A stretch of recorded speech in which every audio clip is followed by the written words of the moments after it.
Okay, so today's the day that I'm reviewing the recent Belly album, Mumble Rap. Now, this album is definitely anything but, except for the chorus on the title song, but that's pretty much what this album is. He wanted to try and sneak in with this title because going into it, I was saying, well, it's gonna be one of those albums, isn't it? You're trying to switch genres, you're trying to look cool. This is gonna be great. And it wasn't that at all. Listening to the previous album that he came out with, I was not that entertained with it because it didn't resonate with me. It sounded good sonically, the beats were good, but it just wasn't something that caught my ear. It wasn't something that grabbed me in as a listener. So that's nothing against Belly's talent because this album definitely showcases it. And also, if you are a regular rap fan or anything of the sort, if you know anything about this guy, you will definitely know recently he has been on a radio show and he freestyled something like no one ever has before. You don't ever see anybody go into a radio show and freestyle the way this guy did. This guy killed it the second it started. I am so pleased to know that there's an artist out there like Belly, because not that many people can go into a radio show and freestyle willingly without something they've written. Now, if it was something he's written, that's totally fine as well, because it doesn't matter. If you have the talent to write your lyrics and remember them well enough, if you have 40 or 50 songs in your repertoire at that specific moment, and you have 30 other acapellas that would fit into whatever beat that someone throws on for you, that shows true talent because you're able to multitask and remember all of those lyrics. So, there are hip-hop elitists out there that would think that I'm wrong, so please say that I'm wrong. I don't care. Anyway, this album opens up with a very interesting song that talks about basically his personal interactions with being in the trap houses in Canada, because there's trap houses in Canada. There's trap houses everywhere. If people think that there's trap houses in the nice neighborhoods, you're right. They're there. They're everywhere. They're even where you don't expect them to be. Hell, I'm pretty sure they found one in a Walmart somewhere within the past 5 years. So it's not shocking that these things occur, because it's just the way that the world is. You find a way. If you're trying to make that thing happen, you'll find a way.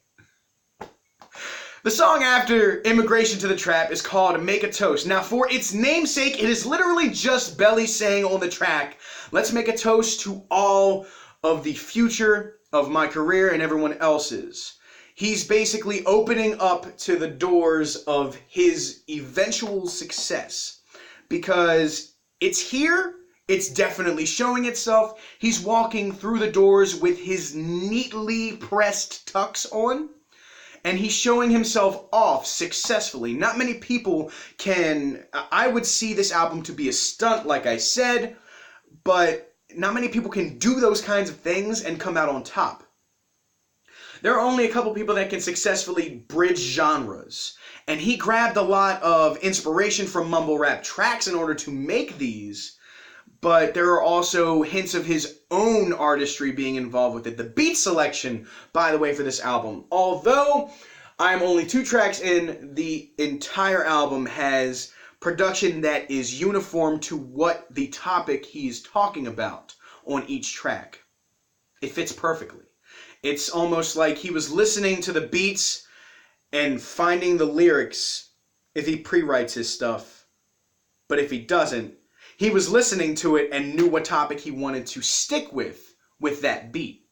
Make a Toast is definitely one of those things, but also the title track is one that fits, although it's literally stripped right off of a mumble rapper's album. Now, another thing about this album that makes it super interesting is that it's not that long. This thing's about a half an hour. And not many rap albums are a half an hour. He makes his point short, concise, and he wants you to know that he's here and he's a rapper.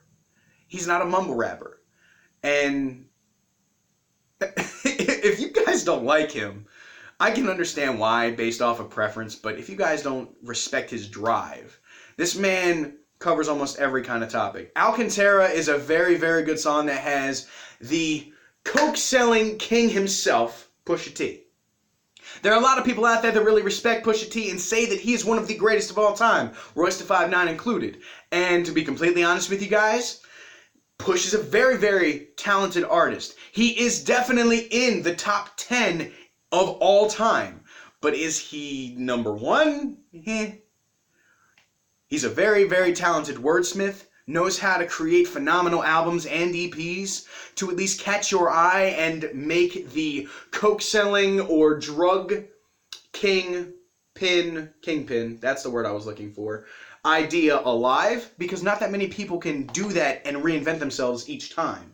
He makes the wheel, then he makes the spinning rim, and then he makes the white wall tire. It's different stuff every time. He makes it interesting. And it was a very good meshing of skill with these two artists on this track. So if Pusha T and Belly do another song together, if Push gets him on a song, it would be great. They fit very well. It's almost like listening to Talib Kweli and Ninth Wonder. It's two artists that make the same kind of music because they love it so much. So I got a lot of respect for these guys doing this track. It was very unexpected. Now, Clean Edit is one of those kinds of songs that you listen to and you're like, man, there's a lot going on with this song. And it really is. There's multiple messages in this song, although he's being very lyrical, and his execution on this track, unlike every other one, which it's just clean and smooth the whole way. He doesn't skip, he doesn't stutter, he doesn't do anything that makes the song drag on.